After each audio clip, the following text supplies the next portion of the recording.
What better first stop in Wales than Harlech in the northwest, where magnificent Harlech Castle stands guard over the Royal St David's Golf Club. This is the signature setting for golf in Wales, with the course set between the Irish Sea on one side and the foot of Harlech Castle on the other. Named after the country's patron saint, Royal St David's is immensely challenging. From the moment you arrive and cross over the old railway tracks from the car park towards the course, you will experience a truly warm welcome. Royal St David's was founded at the end of the 19th century, in 1894 to be exact, and not much has changed on the links since then. The imposing backdrop of Harlech's mighty castle is as impressive today as it ever was. The course begins on some gentle and flat terrain near the clubhouse, like the third hole here, viewed from the castle. You can ease your way into the round, which is important because there will be time to appreciate fully the majesty of the incomparable setting. An occasional wayward swing will not necessarily ruin your scorecard. Royal St David's is more hospitable than that. The front side is the gentler of the two nines, as it heads away from the town and the public roads into the beautiful Welsh countryside and virtual solitude. The terrain is navigable, but the serenity can deliver a false sense of security, for there are still some well-positioned bunkers to contend with, like this one guarding the 8th, waiting for any approach that falls short. And you're always being watched, though not necessarily by the local livestock. Even here at the furthest point of the course, golfers are still within sight of Harlech Castle. Suddenly, there's a not-so-subtle reminder of danger ahead, not just for golfers and their scorecards, but for the many locals heading to and from the beach. A public walkway bisects the course, something not entirely uncommon in Wales. But it's not all danger, though.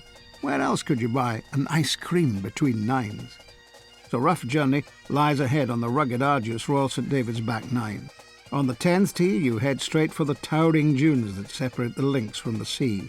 A cunning burn runs right across the fairway. You may not know it's there until it's too late. The short 11th is a highlight. Just a wedge or a short iron, but the tiny green is tucked away next to two small dunes on the left. Bunkers guard the relatively small target short and to the right. Then there's the 12th, where, from an elevated tee, your ball will appear to fall right through Harlech Castle down to the fairway. Memorable, to say the least. It's delightful to be able to play golf next to such an historic and well-preserved castle. Back on the course, concentration is more important as the round builds to a challenging crescendo. The long par 13th is the last stretch of lighter rough and flatter terrain, but then you're into one of the toughest finishing stretches in Britain, beginning with the long and demanding 14th. Use a long iron, hybrid or fairway wood, to navigate a minefield of bumps and hollows to a narrow green that makes a difficult target.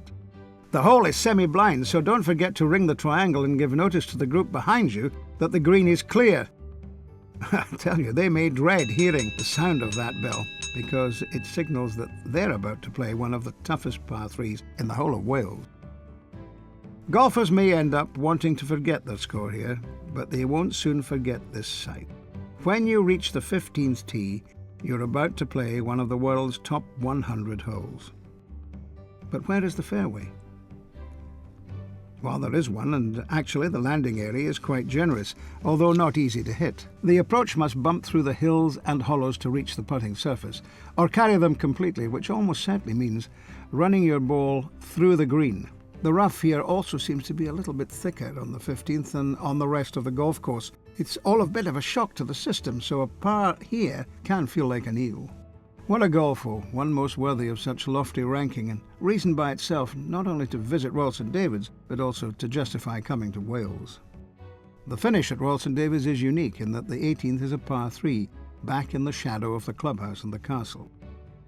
Once you've finished, checked the scorecards, and perhaps somehow managed to beat your handicap, it's time to head for a pint or two.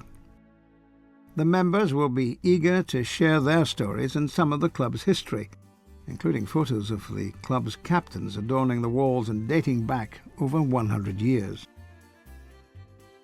Back outside, it's time to take the long climb up the steps to Harlech Castle. The village of Harlech is up the hill as well, adjacent to the castle and seen here from the golf course. Enjoy a stroll through the narrow roads of the village with its quaint buildings. It's a lovely way to end a great day of golf. Harlech Castle itself dates all the way back to the 13th century, and a trip to the top of the turrets is a must.